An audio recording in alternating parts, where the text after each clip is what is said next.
Assalamualaikum warahmatullahi wabarakatuh. Bismillahirrahmanirrahim. Innal hamdalillah nahmaduhu wa nasta'inuhu wa nastaghfiruh wa na'udzu billahi min shururi anfusina wa sayyiati a'malina. Man yahdihillahu fala mudilla lahu wa man yudlil fala hadiya lahu. وأشهد أن لا إله إلا الله وحده لا شريك له وأشهد أن محمدا عبده ورسوله يا أيها الذين آمنوا اتقوا الله حق تقاته ولا تموتن إلا وأنتم مسلمون يا أيها الناس اتقوا ربكم الذي خلقكم من نفس واحدة وخلق منها زوجها وبث منهما رجالا كثيرا ونساء واتقوا الله الذي تساءلون به والأرحام إن الله كان عليكم رقيبا يا أيها الذين آمنوا اتقوا الله وقولوا قولا سديدا يصلح لكم أعمالكم ويغفر لكم ذنوبكم ومن يطع الله ورسوله فقد فاز فوزا عظيما أما بعد فإن أصدق الحديث كتاب الله وأحسن الهدي هدي محمد صلى الله عليه وعلى آله وسلم وشر الأمور محدثاتها وكل محدثة بدعة وكل بدعة ضلالة وكل ضلالة في النار. Alhamdulillah, kita bersyukur pada Allah Subhanahu wa taala pada hari ini, hari Ahad ba'da subuh 15 Rabiul Awal 1445 Hijriah. Kita dimudahkan oleh Allah Subhanahu wa taala untuk duduk bersama di Masjid Ma'had Jamilur Rahman As-Salafi Yogyakarta dalam sebuah kajian Islam ilmiah membahas tema dunia sihir dan perdukunan. Salawat dan salam semoga selalu Allah berikan kepada Nabi kita Muhammad sallallahu alaihi wa ala alihi wasallam, pada keluarga beliau, para sahabat serta orang-orang yang mengikuti beliau sampai hari kiamat kelak. Dengan nama-nama Allah yang husna dan sifat-sifatnya yang ulia, kita berdoa, Allahumma inna nas'aluka ilman nafi'an wa rizqan tayyiban wa amalan mutaqabbala. Allahumma amin. Ahibati fillah, al-asatidzah wa talabah wal hadirun, afanillah wa iyyakum, para ikhwah sekalian, para ustadz, para santri dan juga para jamaah sekalian yang berhadir, yang saya cintai karena Allah. Semoga Allah Subhanahu wa taala selalu memberikan afiat kepada kita di dunia dan di akhirat. Pada kesempatan kali ini kita ingin membahas tentang dunia sihir dan perdukunan. Kalau kita lihat beberapa buku yang membahas tentang ini, ada di antaranya buku berjudul Alamus Sihri Wasya'wadah yang ditulis oleh Fadilat Syekh Umar bin Sulaiman Al-Ashqar.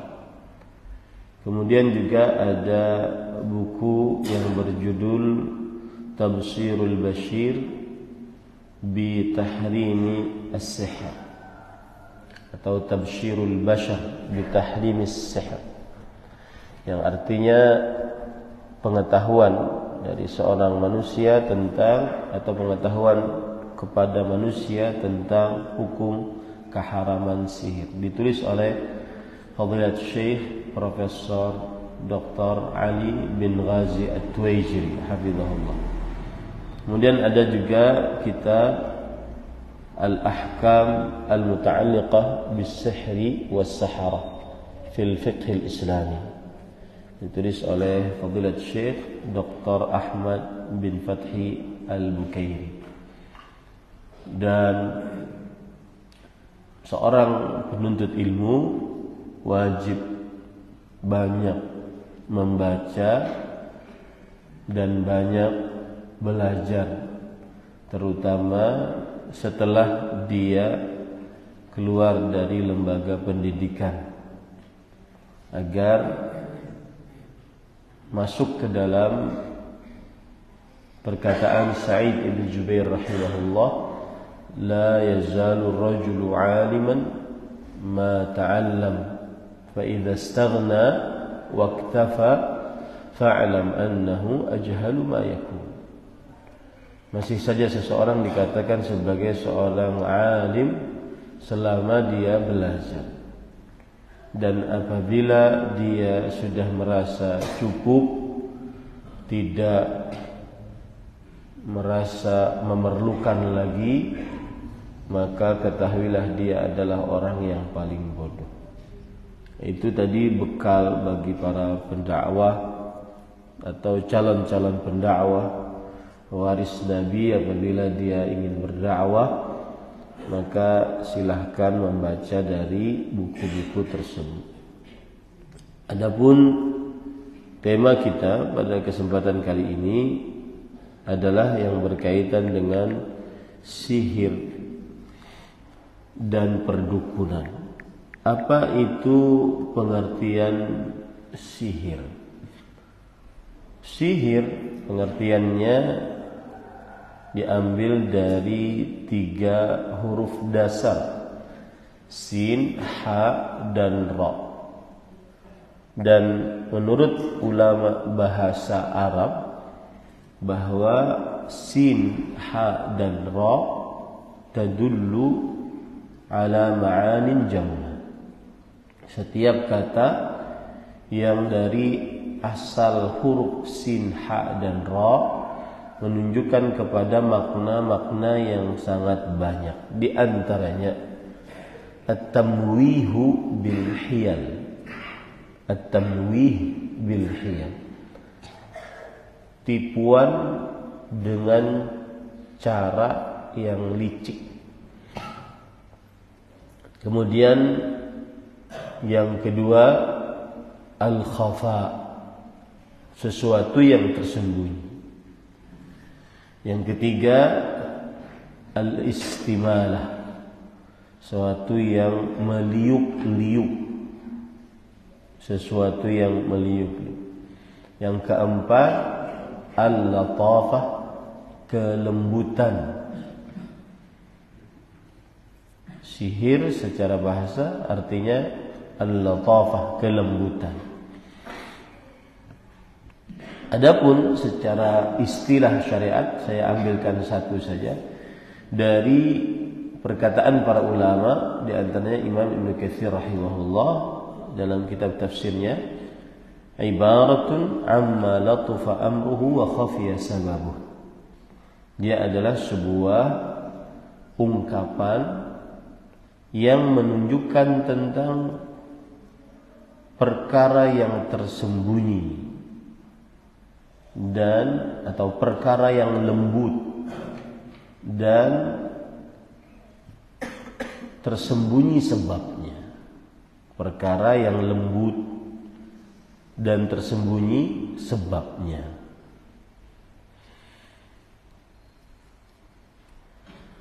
Allah Subhanahu wa taala berfirman di dalam surat Al-A'raf ayat 116, saharu a'yunan nas. Para tukang sihir menyihir mata-mata manusia. Maksud dari menyihir di sini, akhfau anhum amalahum. Mereka menyembunyikan dari manusia amalan-amalan mereka. Maka arti sihir adalah ibarah amma latufa amruhu wa khafiya sababuhu. Sebuah kata, ungkapan yang menunjukkan perkara yang lembut dan sebab yang tersembunyi. Kemudian di dalam Kamus Besar Bahasa Indonesia, maka kita akan dapati sihir artinya adalah perbuatan ajaib yang dilakukan dengan pesona dan kekuatan gaib. Di sini berarti sihir itu adalah fi'lus sihir, perbuatan sihir. Ada lagi sihir adalah ilmunya, ilmu sihir, ilmu tentang penggunaan kekuatan gaib. Wallahu a'lam. Pengertian sihir yang seperti ini adalah sangat umum, karena nanti kita tidak bisa membedakan antara sihir dengan dukun. Padahal di sana ada perbedaan antara sihir dengan dukun. Makanya sebagian ulama membedakan antara sihir dan perdukunan, yang dalam bahasa Arabnya al-kahana. Dan sihir lebih kepada uqad, ikatan, waruqa, jampi-jampi, watalasim, dan raja-raja, yu'athiru ala al-mashhur, yang memberikan pengaruh kepada objek yang ingin disihir. Jadi sihir lebih identik dengan pemberian pengaruh buruk kepada seorang yang ingin disihir, baik itu dengan menyakiti pada qalbu atau menyakiti pada anggota tubuh. Menyakiti pada qalbu seperti rasa cinta diganti dengan rasa benci, rasa ingin bersatu diganti dengan rasa ingin berpisah, rasa ingin dekat diganti dengan rasa ingin menjauh. Nah, itu pasti kena sihir. Pengaruh buruk yang diberikan kepada orang melalui ikatan, jampi-jampi, atau raja-raja. Nah, itulah pengertian sihir. Sedangkan perdukunan dia lebih condong kepada pengobatan. Jadi perdukunan lebih identik dengan pengobatan. Dan dukun banyak macamnya. Yang tidak berbahaya, dukun bayi, dukun beranak, ini enggak berbahaya. Karena istilah dukun bayi, dukun beranak artinya bidan kalau di zaman kita sekarang. Kecuali kalau dia menggunakan kekuatan gaib atau bacaan-bacaan jampi-jampi yang belum ada dalilnya dari Al-Quran dan hadis Rasul sallallahu alaihi wasallam. Adapun beberapa dukun, di antaranya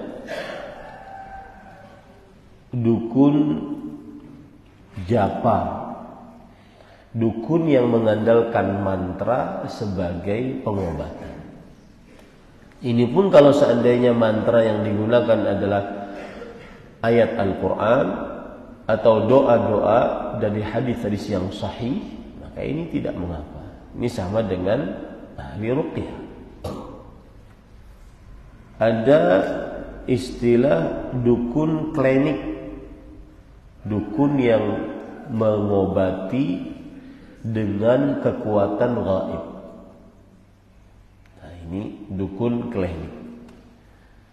Bermasalahnya karena dia menggunakan kekuatan gaib, yaitu meminta bantuan kepada jin. Kemudian ada dukun santet.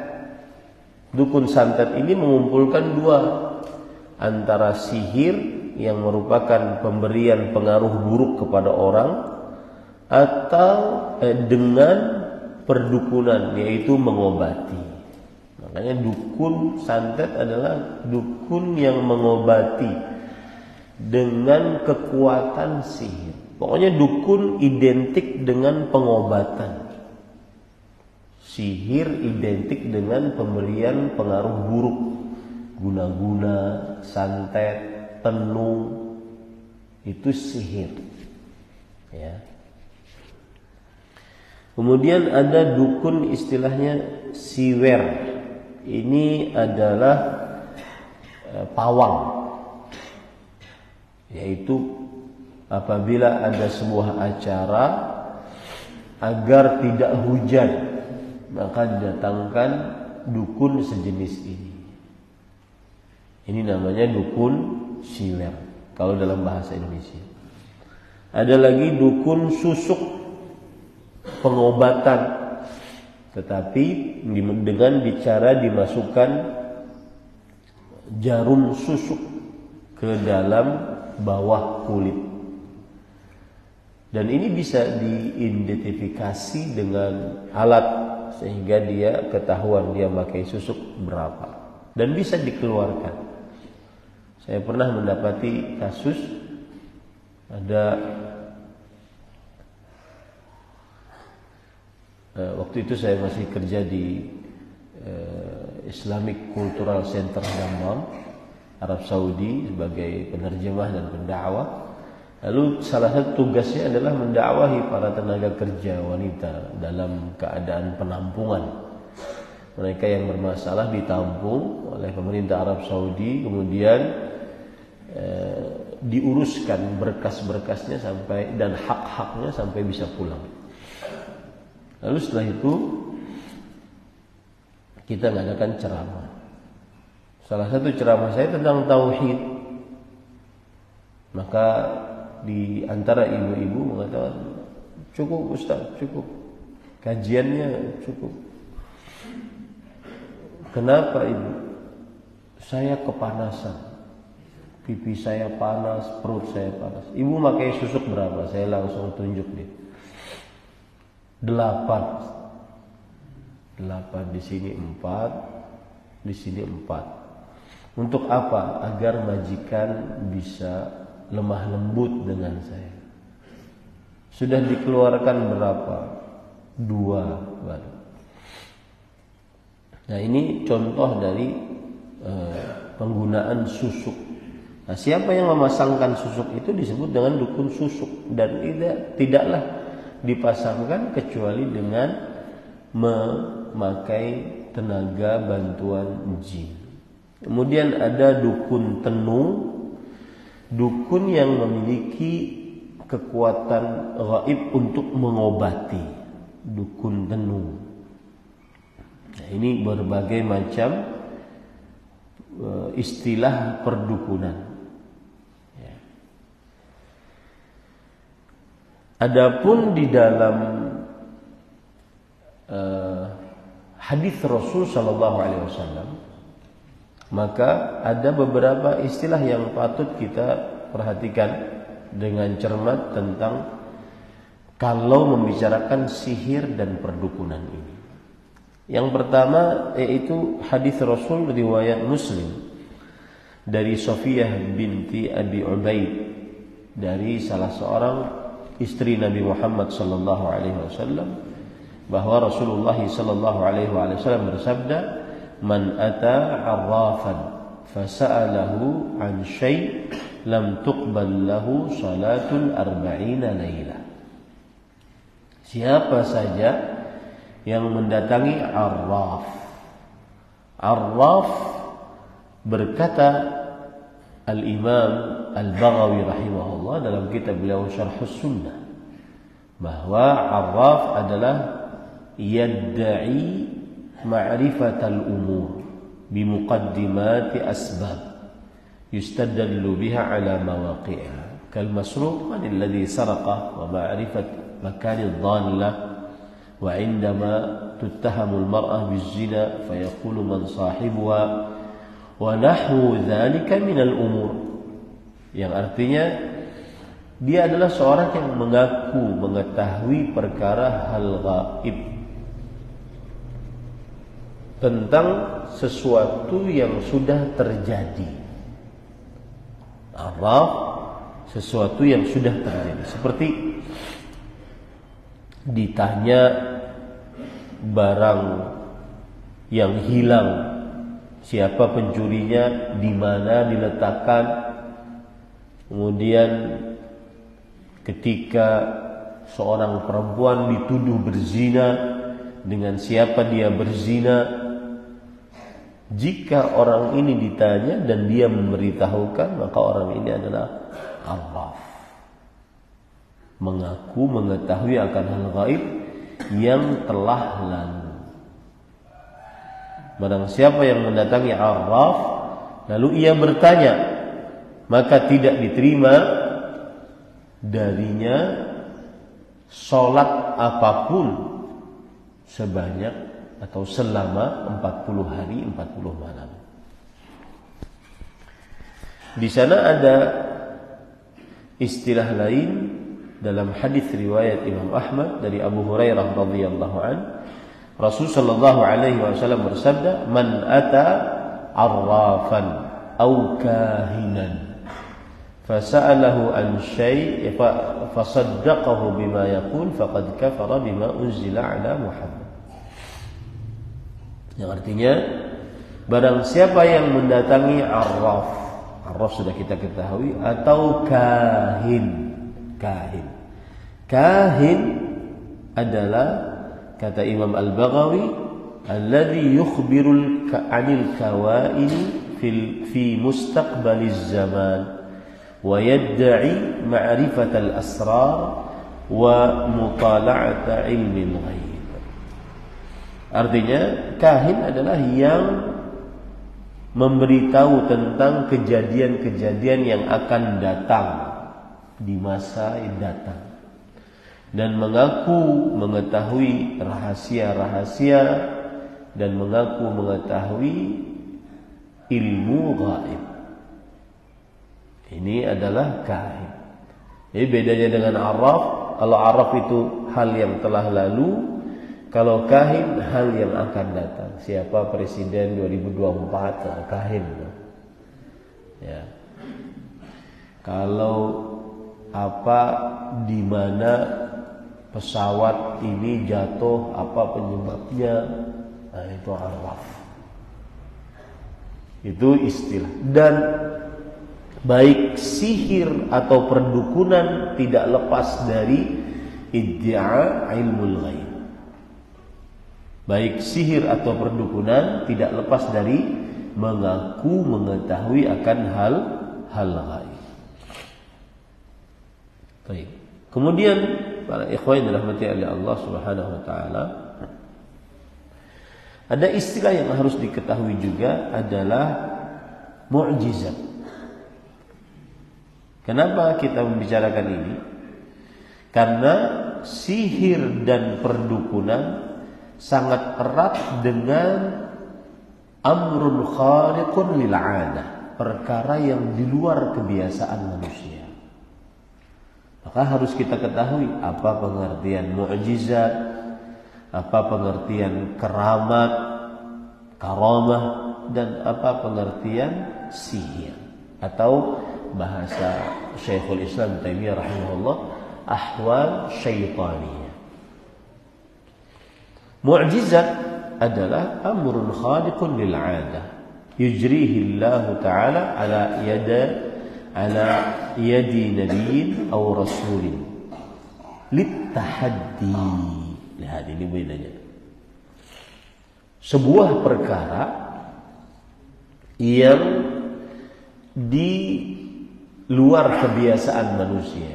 Allah berikan kepada seorang nabi atau seorang rasul, tujuannya, fungsinya untuk tahaddi, penantangan terhadap musuh-musuhnya. Itu fungsi dari mukjizat. Seperti Al-Quran. Al-Quran itu untuk tahaddi. Maka salah satu bedanya Al-Quran dengan hadis qudsi.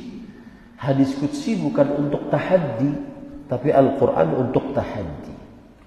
Falyatu bimithlihi, falyatu bi'ashri suwarin mithli. Maka datangkan 10 surat seperti Al-Quran, datangkan 1 surat seperti Al-Quran, datangkan seperti Al-Quran, untuk tahaddi. Makanya Al-Quran mukjizat.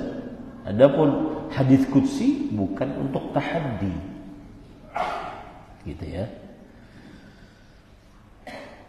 Kemudian karamah. Amrun khaliqun lil'adah yujrihi Allah Ta'ala ala yadi ba'dis salihin ghairu maqrunin bitahaddi. Artinya perkara yang di luar kebiasaan manusia, Allah Subhanahu wa Ta'ala berikan kepada sebagian orang-orang saleh, tapi bukan untuk menantang. Hanya sekedar Allah memberikan kemuliaan kepada hamba yang saleh tersebut, bukan untuk menantang. Jadi kalau seandainya kita nonton dulu kecil, nonton film wali-wali itu, ada orang nantang kewaliannya itu kan, kemudian dia keluarkan. Ini bukan karamah, karena karamah itu pemberian sesuatu yang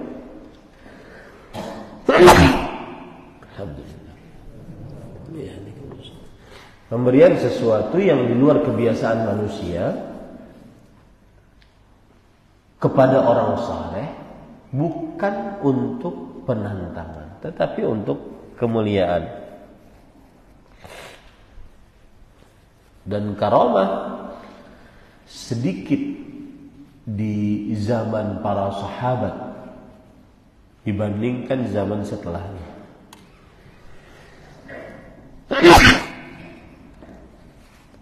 Alhamdulillah.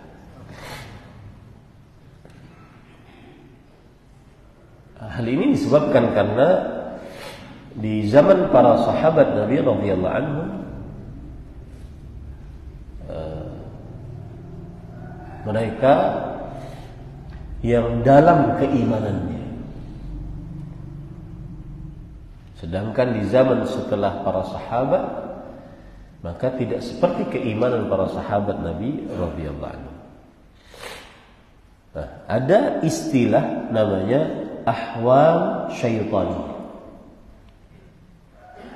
Keadaan di luar kebiasaan manusia, tetapi itu adalah bentuk istidraj dari Allah Subhanahu wa ta'ala.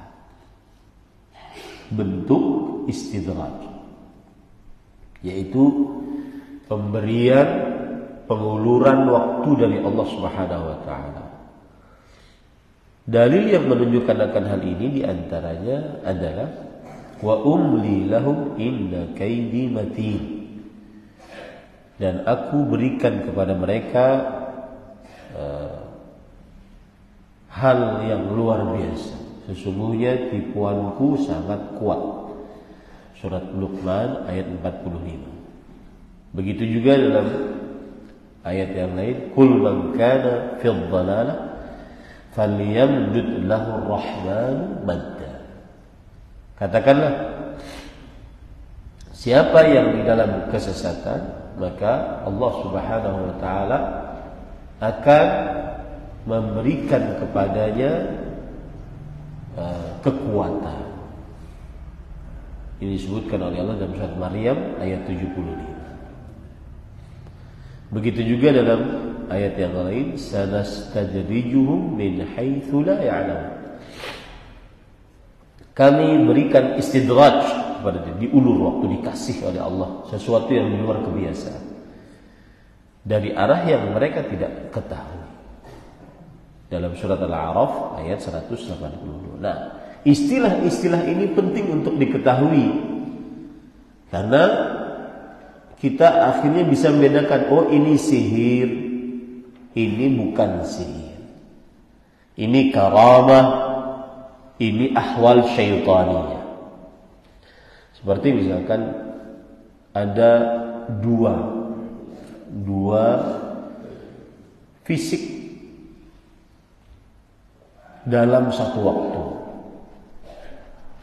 Jadi ini kejadian pribadi dulu waktu masih di tarekat begitu.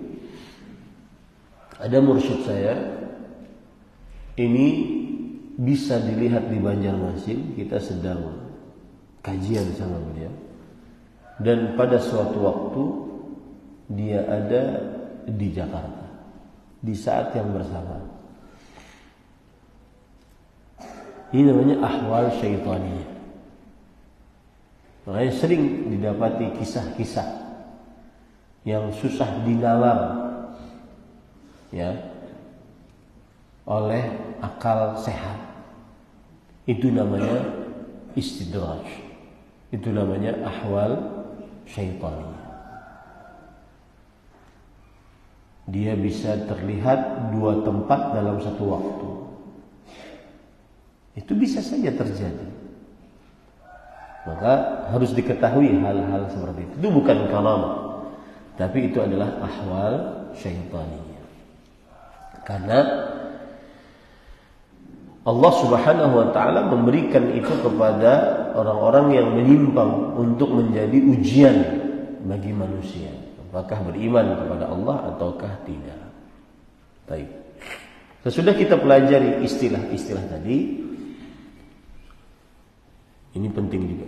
Poin ketiga adalah meyakini bahwa sihir dan perdukunan itu benar adanya, benar hakikatnya, bukan seperti yang dikatakan oleh sebagian orang bahwa dia adalah karena pengaruh saraf atau sesuatu yang berkaitan dengan psikologis seseorang. Tidak. Tetapi dia benar adanya. Dalil tentang benarnya sihir sebelumnya Imam An-Nawawi rahimahullah berkata, "Was-sahihu anna lahu haqiqah wa bihi qata'a al-jumhur wa 'alayhi 'amatul ulama wa yadullu 'alayhi al-kitab was sunnah was-sahihah as-sunnah as-sahihah al-mashhurah." Pendapat yang benar adalah bahwa sihir memiliki hakikat, dan itulah yang ditegaskan oleh jumhur ulama, dan inilah pendapat kebanyakan para ulama, dan ini ditunjuki oleh Al-Quran dan hadis yang sahih yang masyhur. Perkataan beliau ini dinukil oleh Al-Hafidz Ibnu Hajar Al-Asqalani rahimahullah dalam kitab beliau Fathul Bari. Apa dalilnya dari Al-Quran? Dalilnya adalah surat Al-Baqarah ayat 102. Dan sebagai pengetahuan bagi para santri sekalian, surah Al-Baqarah 102 ini adalah umdah, dia sumber pokok di dalam pembicaraan sihir dari ayat Al-Quran. Surah Al-Baqarah ayat 102. Inti pendalilan dari ayat ini yaitu ketika Allah Subhanahu wa taala berfirman, "Fayata'allamuna minhuma ma yufarriquna bihi bainal mar'i wa zawjihi wa ma hum bidarrin bihi min ahad illa bi'idznillah." Maka manusia belajar dari dua malaikat tadi, Harut dan Marut. Ilmu sihir yang memisahkan antara seseorang dengan istrinya. Lihat. Memisahkan antara seseorang dengan istrinya. Kata Imam Asy-Syaukani rahimahullah dalam kitab tafsirnya Fathul Qadir, fi isnad at-tafriq ila as-sahrah wa ja'ala as-sihra sababan lidzalik dalilun ala anna lis-sihri ta'thiran fil qulubi bil hubbi wal bughdi wal jam'i wal furqati wal qurbi wal bu'd.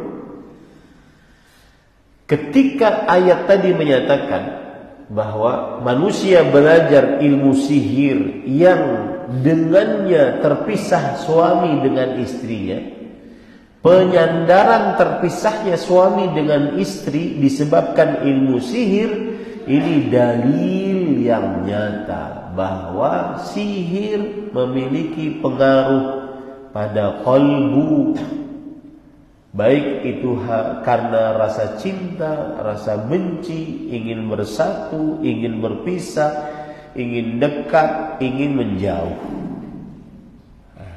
Jadi dalilnya surat Al-Baqarah ayat 102. Inti pendalilannya tadi, fayata'allamuna minhuma ma yufarriquna bihi bainal mar'i wa zawjihi.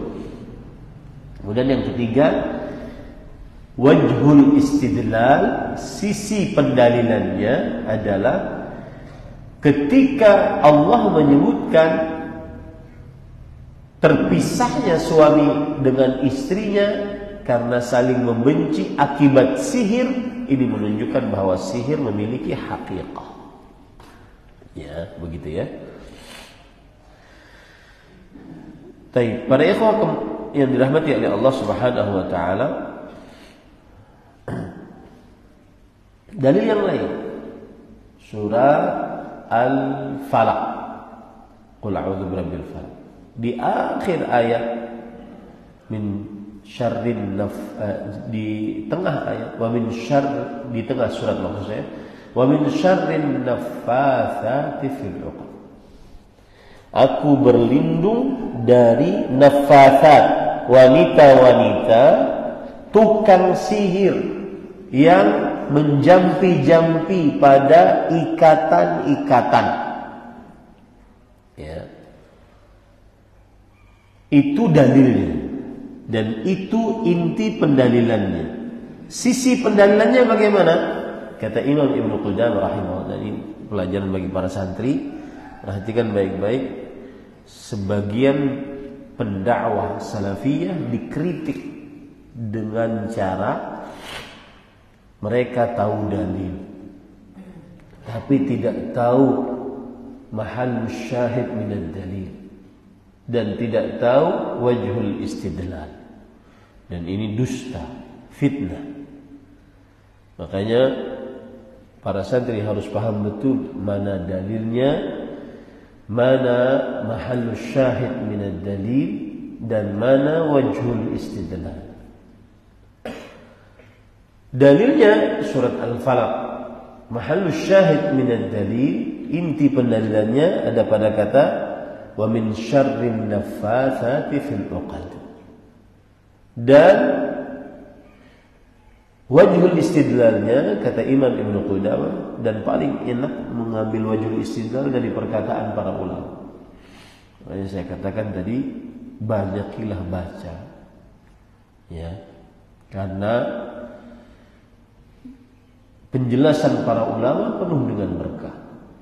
Imam Ibnu Qudamah berkata, walaula anna sihra lahu haqiqah lama amara Allah bil isti'adzati minhu. Kalau bukan sihir memiliki hakikat, maka Allah Subhanahu wa taala tidak memerintahkan kita untuk meminta perlindungan darinya. Artinya sihir itu ada hakikatnya, ada kejadian nyatanya. Kalau bukan karena ada kejadian nyatanya, maka niscaya Allah tidak akan mungkin untuk memerintahkan kita untuk meminta perlindungan kepadanya. Karena ada sebagian orang, saya lupa istilah keilmiahannya itu. Ada sebagian orang mengatakan bahwa sihir nggak ada hakikatnya. Dan itu dikatakan oleh orang yang sekarang lagi ramai di YouTube dan misalnya sering diundang podcast. Ternyata rusak akidahnya dari sisi ini. Dia tidak percaya sihir. Dan ini sama dengan kaum Mu'tazilah, tidak percaya kepada sihir. Mereka menganggap bahwa itu hanya kena urat saraf yang membuat dia menghayal kakinya sakit, kemudian menghayal akhirnya keringat dingin, menghayal macam-macam dan seterusnya. Intinya sihir tidak ada hakikatnya, kata mereka. Bahkan lebih parah lagi, ketika mereka mengatakan sihir tidak ada hakikatnya, mereka menolak hadis Rasul sallallahu alaihi wasallam sahih dalam riwayat Bukhari. Dan ini dalil juga, dalil yang ketiga dari hadis Rasul sallallahu alaihi wasallam riwayat Bukhari. Aisyah radhiyallahu anha bercerita, suhiran Nabi sallallahu alaihi wasallam hatta innahu la yukhayyalu ilayhi annahu yaf'alu syai' wa ma fa'ala hatta idza kana dhata yawmin wa huwa 'indi da'a Allah wa da'ahu thumma qala أشعرت يا عائشة أن الله قد أفتاني فيما استفتيته فيه.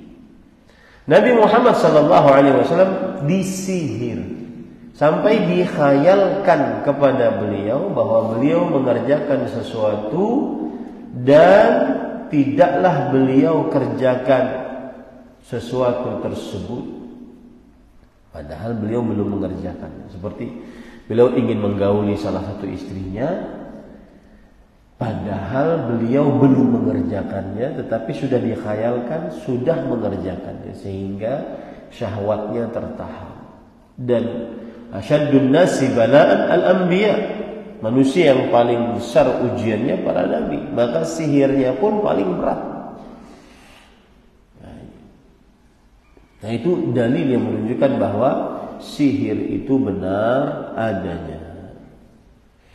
Kemudian kisah Aisyah radhiyallahu anha, Nabi Muhammad sallallahu alaihi wasallam kena sihir, ini banyak faedahnya. Saya bacakan. Nabi Muhammad sallallahu alaihi wasallam tertidur, lalu beliau didatangi oleh dua malaikat. Ja'ani rajulan, telah datang kepadaku dua orang. Fajalasa ahaduhuma 'inda ra'si, yang satu di sisi kepala. Wal akhar 'inda rijli, yang satu di sisi kakiku. Thumma qala ahaduhuma li sahibi, lalu salah seorang berkata, ma waja'u hadzal rajul, orang ini sakit apa? Kemudian yang satu menjawab, matbub. Matbub itu artinya kena sihir. Kemudian malaikat yang bertanya lagi, man tabbahu? Yang malaikat satunya menjawab, Labid ibnul A'sam al-Yahudi min Bani Zuraiq. Seorang Labid bin A'sam, bangsa Yahudi, keturunan Zuraiq. Fi madza? Pada apa disihir? Nah, ini penting. Fi mushtin wa mushatah wa juffi tal'atin dzakar. Pada rambut-rambut yang diambil dari sisir Rasul sallallahu alaihi wasallam. Pada rambut-rambut yang diambil dari sisir Rasul, dari sisir Rasul sallallahu alaihi wasallam. Ini menunjukkan bahwa salah satu kiat sihir yang paling manjur adalah menjampi-jampi barang yang dipakai oleh si objek yang ingin disihir. Makanya kadang ada perempuan kena sihir. Kenapa? Karena sudah sering bertukar, tukar pakaian, tukar barang, tukar foto, atau yang semisal. Barang yang sering dipakai oleh objek yang ingin disihir itu sangat mudah untuk dipengaruhi sihir. Terutama rambut, ya, terutama rambut. Kemudian fa aina huwa, disimpan di mana? Kemudian disebutkan fi bi'ri dzi arwan, di sumur kering namanya arwan. Ini menunjukkan bahwa sihir selalu ada prakteknya. Salah satu kiat agar menyembuhkan orang yang kena sihir, maka hendaknya dia dihilangkan prakteknya tersebut, dimusnahkan prakteknya tersebut. Ya. Nah, yang jadi masalah Nabi Muhammad sallallahu alaihi wasallam, beliau diberitahu oleh malaikat. Nah, manusia biasa diberitahu oleh siapa? Oleh Allah Subhanahu wa taala. Dengan cara apa? Berdoa. Kemudian juga pelajaran dari hadis ini bahwa biasanya praktek sihir itu disimpan di tempat-tempat yang sulit dijamah oleh manusia. Karena selama praktek sihirnya itu ada, maka selama itu dengan izin Allah masih memberikan pengaruh. Maka cara paling mudah untuk menyembuhkan orang yang kena sihir, guna-guna, santet, adalah dengan cara mencari praktek sihirnya tersebut, lalu dimusnahkan setelah dibuka semua buhul-buhulnya sambil meruqyahnya. Dimusnahkan dengan cara apa? Dengan cara dibakar. Ini para ikhwan yang dirahmati Allah. Kenapa? Karena disebutkan di sini fi bi'ri dzi arwan, di sebuah sumur kering sudah tidak dipakai. Fadhahaba an-nabiy sallallahu alaihi wasallam fi unas min ashabi al-bayt faradha ilaiha wa 'alaiha nakhlun thumma raja. Lalu Rasul sallallahu alaihi wasallam dengan para sahabatnya pergi ke sana, kemudian diambil lalu dimusnahkan. Gitu ya. Baik. Kemudian para ikhwan yang dirahmati oleh Allah Subhanahu wa taala, macam-macam sihir. Ada as-sihru al-haqiqi, sihir yang berupa hakikat, yang sudah saya sebutkan tadi, yaitu dia adalah ruqa, jampi-jampi, uqad, ikatan-ikatan, wa talasim, raja-raja, yu'athiru 'alal mashhur, yang memberikan pengaruh dengan izin Allah kepada objek yang disihir. Ini namanya sihir hakikat. Mau guna-guna namanya di Indonesia atau santet, ini namanya sihir hakikat. Yang asalnya seorang laki-laki, kan ada, saya pernah dapati kasus teman, beliau berasal dari negeri Suriname. Teman ini ganteng, tinggi, banyak perempuan yang suka kepada dia menurut cerita dia. Kemudian banyak perempuan yang suka, tetapi kan yang dipilih cuma satu jadi istrinya. Nah, perempuan-perempuan yang tidak suka ini ketika cinta ditolak, dukun bertindak. Akhirnya dikirim sihir dari Suriname sampai ke Madinah. Kenapa kita tahu?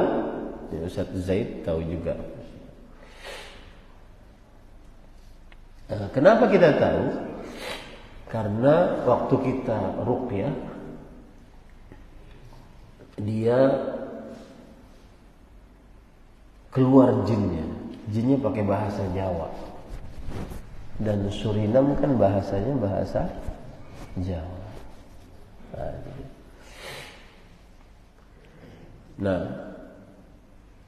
para ikhwan dirahmati oleh Allah Subhanahu wa taala, ini benar-benar kena sihir karena dipengaruhi. Yang asalnya dia tidak suka menjadi suka, yang asalnya tidak suka menjadi tidak suka.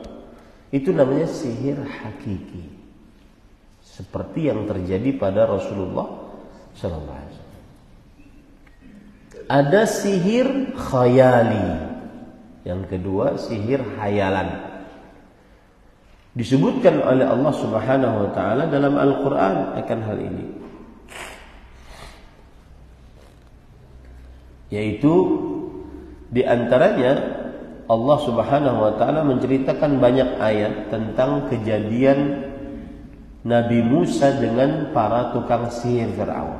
Dalam surat Al-A'raf ayat 113 sampai 120. Kemudian juga dalam surat Asy-Syu'ara ayat 41 sampai 48. Ya. Kemudian juga di dalam surat Thaha ayat 65 sampai 76. Saya ambilkan dari surat Thaha. Ini menarik. Qalu ya Musa. Tukang sihir Fir'aun berkata, wahai Musa, imma an tulqi wa imma an nakuna nahnu awwala man alqa. An nakuna awwala man alqa. Perlihatkan kekuatanmu atau kita duluan. Qal bal alqu. Kata Nabi Musa, silahkan kalian duluan. Fa idza hibaluhum wa isiyuhum yukhayyalu ilayhi min sihrihim annaha tas'a. Lemparlah oleh para tukang sihir Fir'aun tali-tali mereka. Maka dan juga tongkat-tongkat kecil mereka. Maka dihayalkan kepada Nabi Musa. Lihat itu bahasanya. Makanya sihir khayali. Dihayalkan kepada Nabi Musa dari sihir mereka bahwa itu tali dan itu tongkat berjalan menuju Nabi Musa. Ya. Nah, kemudian Nabi Musa alaihissalam sebagai manusia takut, fa'aujasa fi nafsi khifatan Musa. Ada rasa takut di dalam diri beliau. Maka Allah berfirman, la takhaf innaka antal a'la. Jangan takut, engkau akan menang. Wa alqi ma fi yaminik talqaf ma sana'u. Innama sana'u kaidu sahir wa la yuflihu as-sahiru haitsu ata.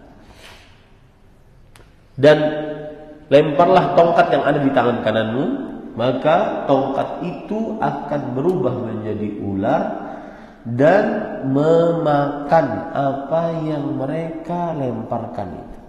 Sesungguhnya itu adalah perbuatan tipuan sihir. Dan tukang sihir tidak akan pernah beruntung apapun yang dia lakukan. Ini kan mukjizat. Tukang sihir tahu ini bukan sihir yang kita buat nih. Ketika Nabi Musa melempar, tukang sihir tahu ini bukan sihir kita nih. Ini tongkatnya beneran jadi ular nih. Itu yang menyebabkan akhirnya mereka beriman. Itu yang menyebabkan akhirnya mereka beriman. Makanya Allah Subhanahu wa taala berfirman, "Faulqiyas saharatu sujjada." Maka para tukang sihir tersebut pun tertunduk sujud dan mengatakan, "Amanna bi Rabbi Harun wa Musa." Kami beriman dengan Tuhannya Nabi Harun dan Nabi Musa alaihi wassalam. Nah, pelajarannya di sini termasuk macam sihir adalah yaitu as-sihr al-khayali, sihir hayalan, dihayalkan. Nah, ini nanti masuk kepada apakah praktek hipnosis termasuk daripada sihir hayalan atau tidak? Maka jawabannya iya. Jika menggunakan sihir jika menggunakan jin dia haram. Dan jika digunakan untuk praktek-praktek buruk dia haram. Karena nanti ada orang mau operasi kemudian pakai hipnoterapi. Apakah dia sihir atau tidak? Jawabannya tadi, baik dia dikatakan sihir atau tidak, yang jelas apa hukum perbuatan tersebut. Jika dia menggunakan hanya kata-kata motivasi yang mengambil alam bawah sadarnya, maka tidak sampai kepada keharaman, apalagi bermanfaat untuk kepentingan kesehatan. Tetapi jika gunakan kekuatan gaib dari jin, maka dia haram. Atau digunakan untuk keburukan, seperti melakukan hipnosis kepada orang agar mengambil hartanya, maka ini haram. Baik. Kemudian ada yang ketiga, sihir ketangkasan. Nah, inilah para tukang sulap. Kenapa dinamakan sihir? Karena dia dari at-tamwih bil hiyal, menipu dengan trik-trik, kecepatan tangan dan seterusnya. Maka jawabannya ini tergantung. Jika tidak menggunakan sihir jin, maka dia tidak mengapa. Tetapi apakah boleh seorang muslim untuk mempelajarinya? Jawabannya adalah min husni islamil mar'i tarkuhu ma la ya'ni. Termasuk kebaikan keislaman seseorang meninggalkan sesuatu yang tidak bermanfaat untuknya. Baik. Poin selanjutnya, mengapa sihir dukun dikategorikan sebagai praktek kesyirikan dan kekufuran?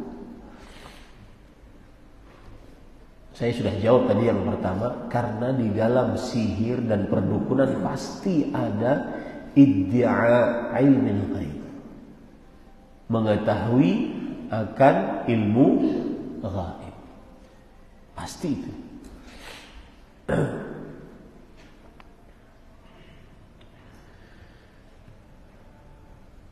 Dan yang kedua sebabnya adalah istikhdamul jin wasyayatin, yaitu meminta bantuan kepada jin dan syaitan.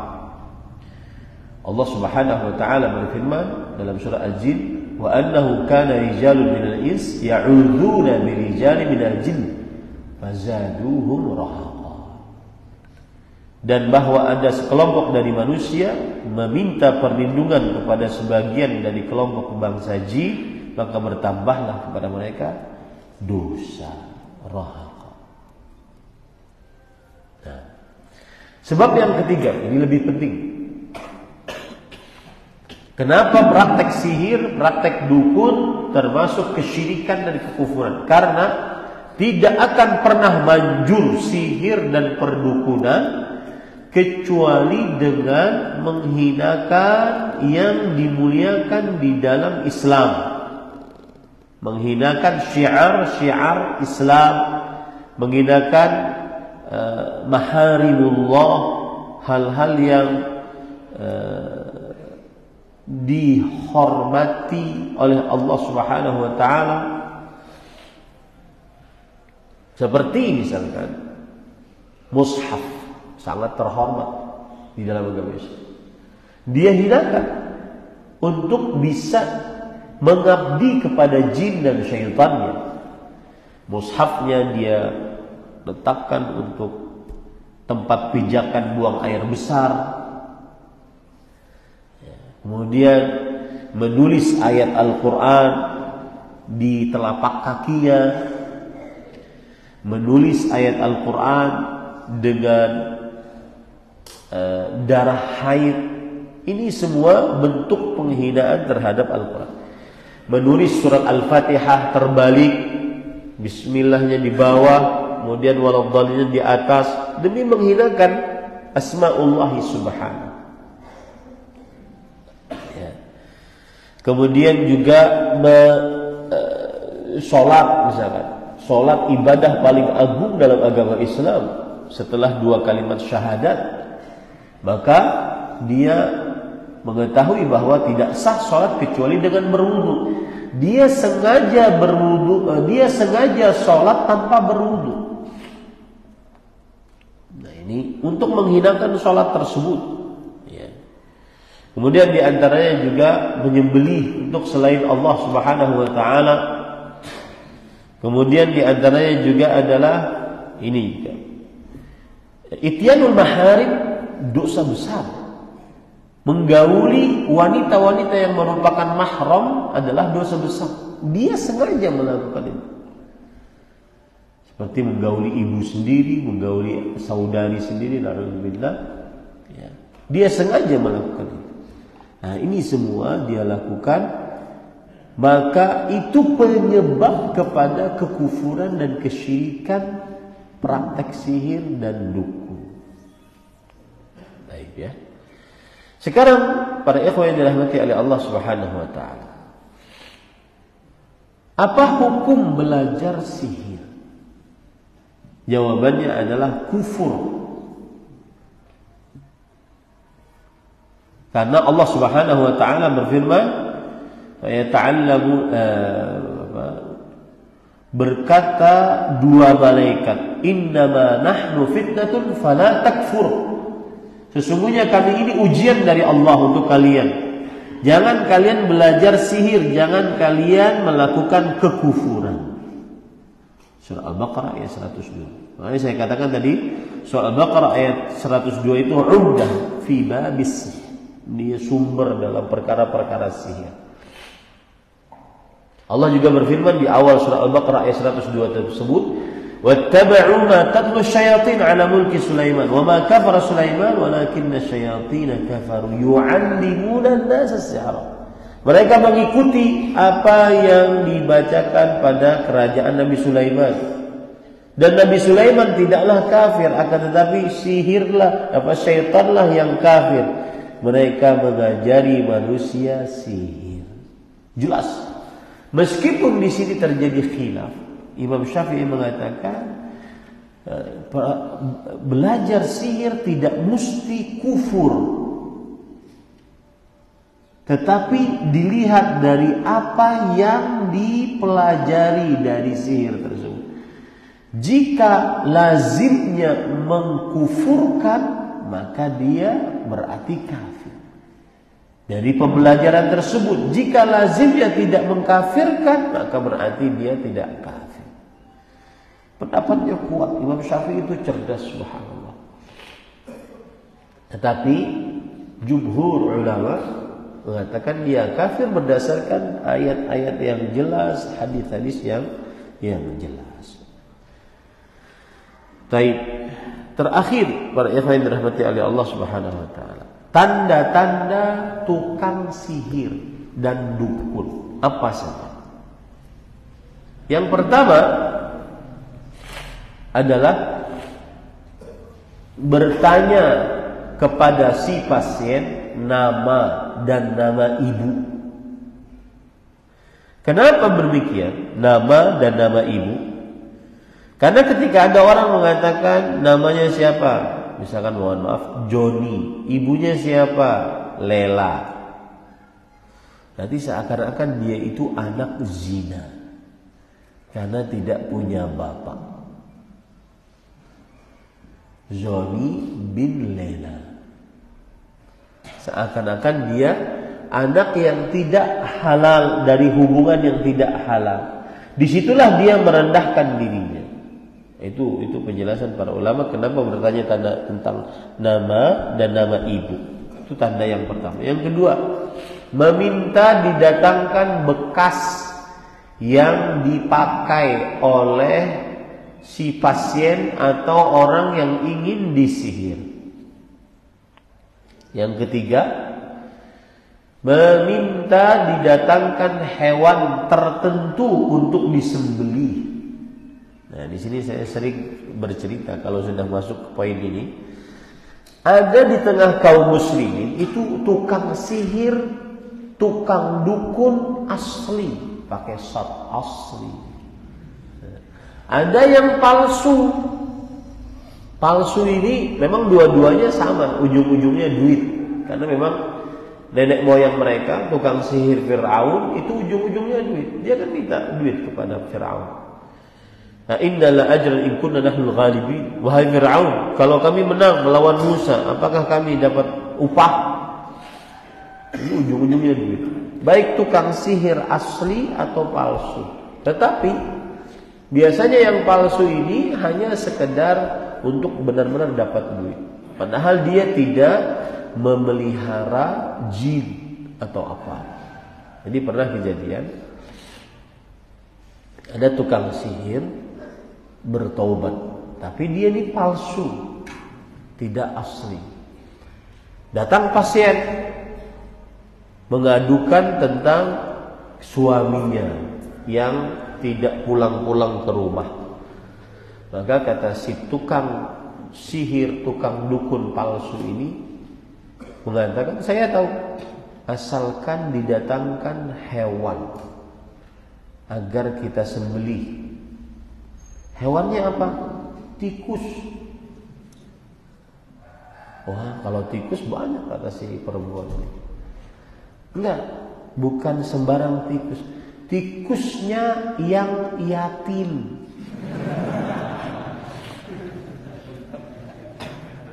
Kalau pengertian yatim itu kan berarti dia adalah tikus yang meninggal bapaknya sebelum dia balik. Berarti kita harus tahu kapan pernikahannya, kapan dia lahir. Nah, ini sebenarnya untuk soal ta'jizi, soal permintaan untuk hanya sekedar melemahkan saja. Ujung-ujungnya duit. Kalau tidak sanggup kasih saya duit, saya bisa mendatangkan.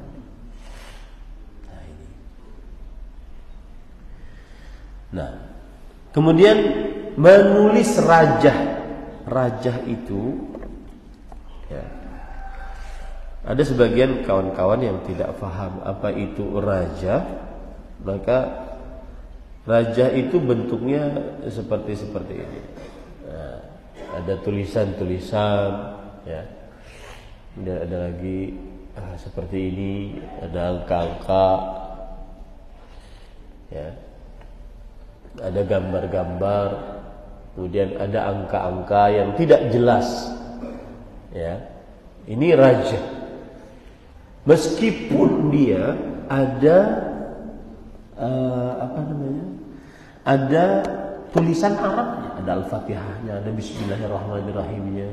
Nah, ini rajah. Ya. Ini sangat mempengaruhi seseorang, hatinya, qalbunya terutama. Saya pernah kasus ada seorang suami istri baru nikah beberapa hari. Kemudian mereka heran, Ustaz, kenapa ya kami masuk kamar pengantin kami, kamar utama di rumah kami, selalu merasa tidak nyaman. Saya selalu ingin marah kepada istri, melihat istri bagaikan seperti binatang. Suami melihat istri melihat saya juga seperti melihat kera. Tapi kalau di luar rumah kami seperti pengantin baru layaknya. Akhirnya berhubungan badan sering di mana-mana, kadang di ruang tamu, di dapur. Saya bilang cari, di situ pasti ada prakteknya. Akhirnya dicari. Akhirnya di dalam kasurnya endorse. Kasurnya dikasih orang. Ternyata di dalam kasur ada praktek tolasin tadi, yaitu sihir-sihir tadi, rajah-rajah. Nah, itu. Kalau ada yang nulis begitu, maka itu berarti adalah tukang sihir. Baik. Kemudian juga diantaranya diperintahkan untuk menggantung sesuatu, mengubur sesuatu di tempat tertentu. Ini pasti tukang sihir. Dan yang lain-lainnya waktunya sudah lewat. Ini yang bisa disampaikan. Mudah-mudahan yang disampaikan bermanfaat. Ini belum kita bicarakan masalah ain. Permasalahan ain. Ain itu banyak juga kejadian. Apalagi kita di zaman media sosial yang suka menampakkan sesuatu, akhirnya kena ain. Ini enggak cukup waktunya. Mudah-mudahan nanti para asatidz yang lain bisa mengungkap. Wallahu a'lam. Sallallahu nabiyana Muhammad walhamdulillahirabbil alamin. Subhanakallahumma bihamdik asyhadu an la ilaha illa anta astaghfiruka wa atubu ilaik. Wassalamualaikum warahmatullahi wabarakatuh.